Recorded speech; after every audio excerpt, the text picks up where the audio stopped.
শাক তুলতে গিয়ে মৃত্যু, গৃহবধূর কান্নায় ভেঙে পড়ল গোটা পরিবার। রিপোর্টে বুবন পাল, পশ্চিম মেদিনীপুর। আজ শনিবার চাষের জমিতে শাক তুলতে যান চন্দ্রকোনা থানার টেনপুর গ্রামের নয়ন মণ্ডল, স্ত্রী কৃষ্ণা মণ্ডল, বয়স আনুমানিক 40। জমিতে শাক তোলার সময় সাপে কামড় দেয় ওই গৃহকর্ত্রী কৃষ্ণা মণ্ডলকে। সাথে সাথে গৃহবধূকে উদ্ধার করে ক্ষীরপাই গ্রামীণ হাসপাতালে ভর্তি করে পরিবারের সদস্যরা। সব চেষ্টা বিফল করে মৃত্যুর কোলে ঢলে পড়ল গৃহবধূ। কর্তব্যরত চিকিৎসক মৃত্যু ঘোষণা করেছেন। কৃষ্ণা দেবীর মৃত্যুতে ভেঙে পড়েছে গোটা পরিবার। ক্ষীরপাই আউটপোস্ট পুলিশ মৃতদেহটি উদ্ধার করে নিয়ে যায় পোস্টমর্টমের জন্য।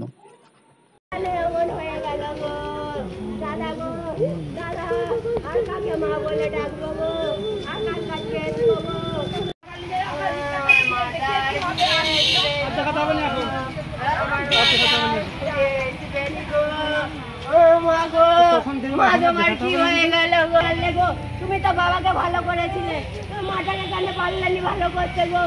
আমার মাটাকে কেন ভালো করতে পারলেনি গো? আমার মাটা চলে গেল গো। তুমি তো বাবাকে ছুটি আনলে গো।